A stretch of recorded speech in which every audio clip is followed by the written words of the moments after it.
Y'all see the title, man. Let's get to it. Although people almost universally agree that these legends are the greatest basketball players to ever live, I still believe there are certain aspects of their game that is very underappreciated.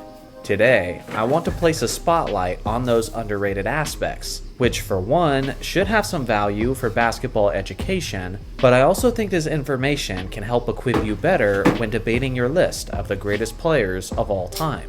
So without further ado, let's get into it. First off, Kobe Bryant. To me, the most underrated aspect of Kobe's game was his playmaking ability. Everybody knows that the Mamba's natural tendency was to shoot a high volume of shots. For goodness sake, even Kobe identified himself as a gunner on numerous occasions.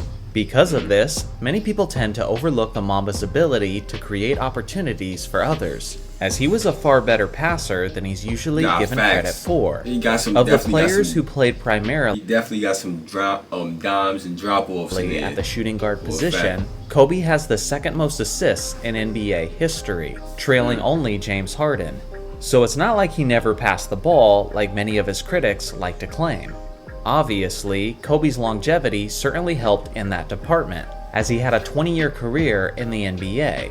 On several rare instances in Kobe's career, he displayed what he was capable of when he focused primarily on getting his teammates involved. In the early months of the Lakers' 2012 to 2013 season, the Lakers were struggling to find their chemistry and win basketball games. As an attempt to shake up the formula, Kobe was moved to the point guard position for a small stretch of games against Utah, Oklahoma City, and New Orleans. In those 3 games, Kobe put up stat lines of 14 points, 14 assists, and 9 rebounds, and then 21 points, 14 assists, and 9 rebounds, and then 14 points, 11 assists, and 8 rebounds. A more selective Kobe shot 59% from the field over that stretch, and the Lakers won all 3 games. In the post-game interview, he was asked how he would do if he always focused his energy on facilitating, and Kobe basically said that he believes he'd be the best point guard in the game. You'd be correct if you said that Kobe loved shooting the ball way more than he liked passing it, but you'd be wrong if you said that Kobe wasn't a great passer in general. Now let's look at Tim Duncan. If you ask me, the most underrated thing about Tim Duncan was his explosiveness, especially early on in his career. Back in the 2000s, there was this common narrative about the San Antonio Spurs, that they were the most boring team in the NBA. Honestly, it kinda makes sense. They were a small market franchise, they had a relatively limited history up to that point, and even their team was wearing extremely muted colors. On top of all of that, their leading superstar was one of the most quiet and stoic personalities in the entire league, and his nickname was the Big Fundamental. Fundamentals are not known for being flashy or highlight worthy. Instead, they're smooth, methodical, and routine. Nothing about this team screamed box office, and because of this, people have been fooled into thinking that Tim Duncan was not an explosive player in his prime, and that's just simply not the case. Duncan actually had a very quick first step, as he would frequently face up the defender out of the post position, and then beat him to the rim. Sure, he's always been a player who would punish you with his fundamentals, but when he occasionally had to elevate over the top and simply slam on top of you, he could do that too. His speed in general is often slept on, as he was often one of the first players back in transition. Similar to Dirk Nowitzki, this ability declined dramatically as he got older, but don't lose track of the fact that he was one of the more explosive bigs in his prime. Next up is Hakeem Olajuwon.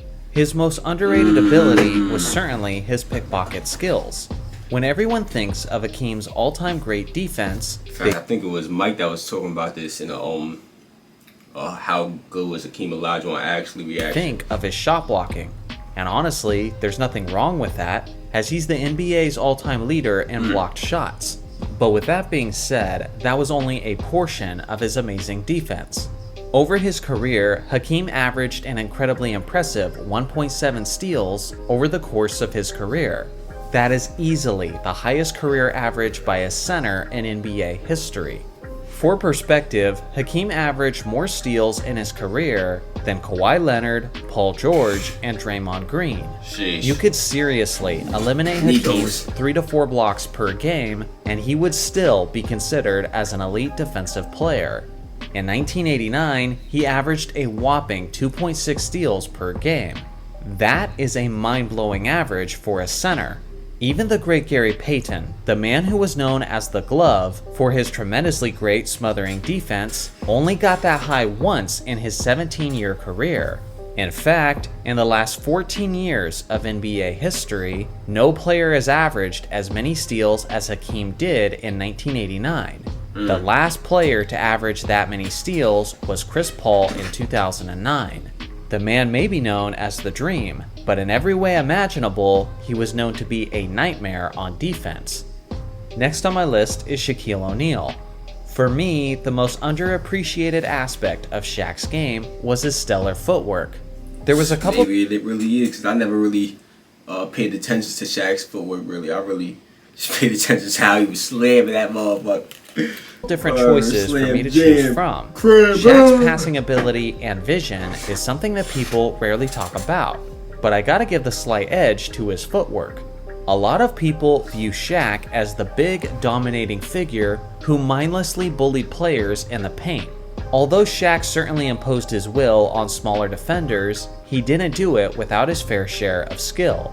Referees are on the lookout for traveling violations, but it always felt like they kept an eye on Shaq even more critically. Opposing centers often had few ways to defend the Diesel. He was the most dominant force in modern basketball history thanks mostly to his brute strength and size. But you don't get as dominant as he was without skill and knowing how to execute. Next is Steph Curry. To me, the most underrated part of Steph Curry's game is his inside scoring and his ability. He definitely has the ability to finish at the rim. I think that's what he's about to say.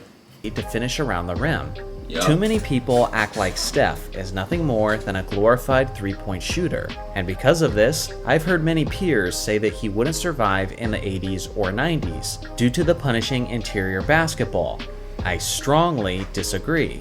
What people need to understand is that Steph is one of the best and most efficient inside scorers league-wide. Last season, within 3 feet from the basket, Steph made a remarkable 76% of his shots, and the only few guards who were ahead of him shot the ball significantly less. Even more powerful players like Giannis and LeBron, whose game highly emphasizes on getting to the rim, were only slightly more efficient than Steph Curry was inside of 3 feet. Curry was also more efficient in that zone than taller star players like Luka Doncic and Jason Tatum. His elite ball handling and perimeter shooting allows him to create space on the interior as well. So in a way, his greatest skill on the perimeter allows him to be a stronger threat on other areas of the court as well. Don't get it twisted, Steph is the greatest three-point shooter to ever live, but he's so much more than just that. Lastly, let's take a look at the logo Jerry West.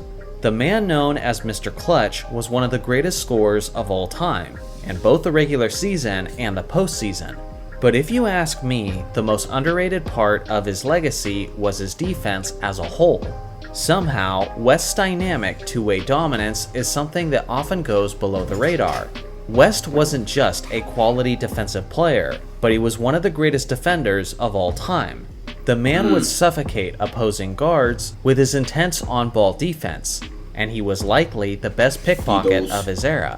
Unfortunately, most people are not aware of this because blocks and steals were not tracked until his final season in the league. Sheesh. But that season, at the age of 35, I hate that for the older players, bro.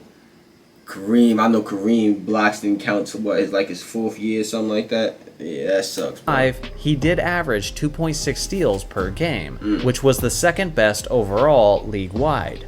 He was also a quality shot blocker for a guard, thanks to his tremendous leaping ability and his ability to read the opposing offense. West officially made 5 all-defense teams in his career, which is already tremendously impressive for a perimeter player. But the thing is, that honor did not exist until West was over the age of 30. If he had all defense team selections available to him in his 20s, then he likely would have more all defense team selections than any other guard in NBA history. Throughout the decades, very few players have been able to average 30 points per game while shutting down the opposing team's best player. Jerry West was one of the few who could do that. So what do you guys think? What's an underrated aspect about your favorite player? Let me know your thoughts.